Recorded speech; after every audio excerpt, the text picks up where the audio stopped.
Hello once again, AP Calculus BC students, Mr. Record here from Avon High School. And if you're popping into this video, there's a chance that you are a little nervous about the Lagrange error bound. Or maybe you're just uniquely intrigued by it. I don't know. But in any event, I'm glad that you've stopped by, and I am going to go ahead and give you guys some advice that might make this seemingly difficult to learn topic really not so difficult. Sometimes I like to call this Lagrange without all the tears. And so we're taking a look at the notes that I've used at Avon High School over the last several years in topic 10.12 from the course and exams description from the College Board. And this is my example 4, and I've entitled it an AP style Lagrange error problem. And this one's going to use a table. And I might add that this one will be calculator active just at the very end.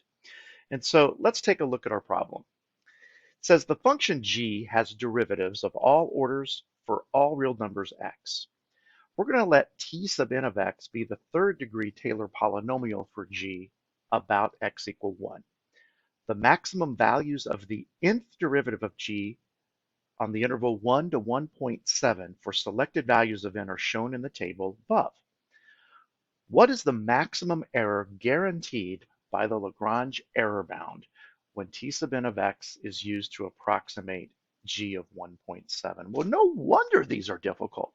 Lots and lots of words. But one thing is guaranteed. If you have a handle on the formula, the Taylor's inequality formula that you may have seen in your class, it's called a lot of different names, that could get you going to get at least 1 point of credit for a setup. And then if you just put some things in the right spot and carry out some of the simplification if need be, you might be in for some more credit. So we're going to start by reminding you what this Taylor's inequality is, right? Sometimes this is known as the Lagrange error bound. And it basically says that your error, which is this r sub n of x, now which error just depends on what degree polynomial we're going to use. In our problem, it says a third degree, so our n is going to be 3. Well, that is defined to be, when we think about its positive value, right? We don't care about a negative error, so we're going to take the absolute value. And we always know that that's less than or equal to the absolute value of the largest possible nth plus 1 derivative that we're going to take. Now, the part about the formula that really bothers kids is z. And if you're bothered by z, you're overthinking it. Don't ever be bothered by z, because in most cases, we're not going to be able to find this z value, this z that typically lies between our center and our value that we're approximating. So don't sweat that so much. Once we find that, we're going to divide by n plus 1 factorial and multiply by x minus where we're centered to the n plus 1. And if you kind of look at this, it's got a bit of a Taylor polynomial term vibe, does it not? The only difference is that we're looking at the maximum value of what that nth plus 1 derivative would take on. That's playing it safe. That's giving us a bound, something that will never ever be bigger than, and so that we can trust that our error will be smaller. So how do I want you guys to start this problem? I want you to try to model this formula as best as you can. Start this off with the absolute value of r sub 3 evaluated at 1.7. After all, that's our job. We're wanting to find the error associated with evaluating at x equal 1.7. Now we know that that is going to be less than or equal to the absolute value of the maximum of our, which derivative of our function? Well, it's always going to be 1 higher than this number, so that would be the fourth derivative. Note that our function here just happens to go by the name of g. And then, okay, let's go ahead, just humor the formula. Let's put a z in there. Now, if it helps to any extent, I will tell you that this z value is going to lie between the c and the x. What that means is the c is where we're centered, and it looks like we're centered at 1, right? And the x is where we're evaluating. So we could say, let me write this so it's a little clearer, that our z lies between 1 and 1.7. Now, by no means am I saying that you need to place that in your setup. It does look good. We won't look for it at the reading, but it might give you guys a little bit of benefit and some help to know, okay, well, that's kind of where that z is supposed to be located, even if we never happen to find it.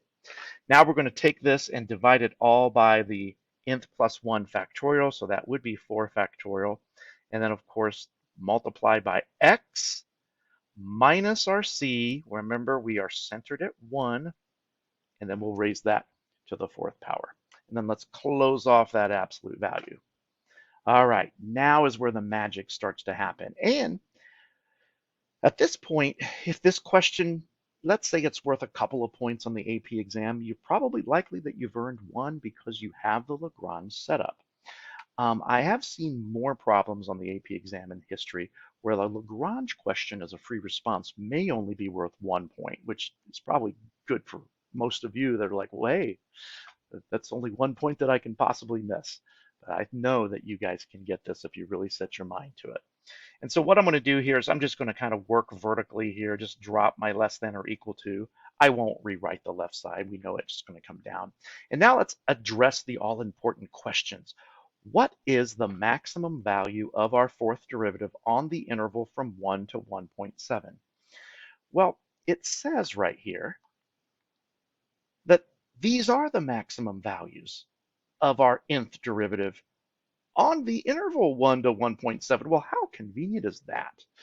Now, we just have to pick the one that we want, make sure we realize that these n's correspond to the derivative that we're taking. And so we're looking at this row, the 4th derivative.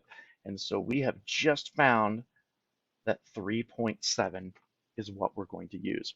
If this was a problem that we were using the 2nd degree Taylor to approximate, then we would probably be looking at, we definitely would be looking at the 3rd derivative. So 1.9 would have been right there.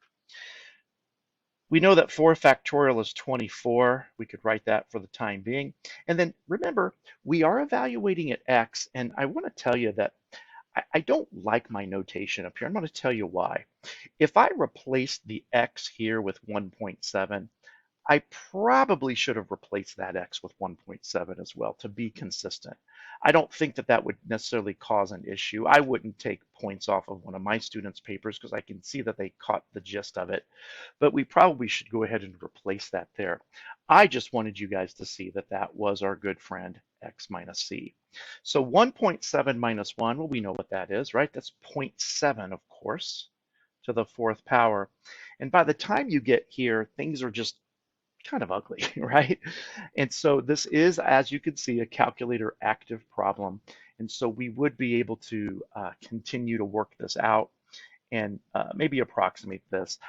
I'm not going to show you a calculator to enter this. You should be able to do this with any of your College Board eligible graphing calculators or the Desmos app that's built into the testing program. But this ends up giving you 0.0370, and we don't really need to add that other 0 there because generally speaking on the AP exam, we went to present our decimals to 3 places of accuracy. And so that would wrap up our example 4. If we were, again, interested in figuring out what is this function g evaluated at 1.7, and we don't even know what g is, but instead we have a Taylor polynomial for it, a 3rd degree one, in fact. If we use that Taylor polynomial and only added up those few terms, it means that our answer would only be about 37 1/1000ths off if we were able to add the infinite number of terms in that polynomial, which would be equivalent to the function g of x. Well, I hope this helps a little bit. I do have 2 more videos I've got prepared for you that are going to be very similar to this, but just have slight variations in the type of question that's being asked, and they're both, again, very AP style. So be sure to check those out. Anyway, keep working at Lagrange error bound because I know you can get it. We'll see you next time.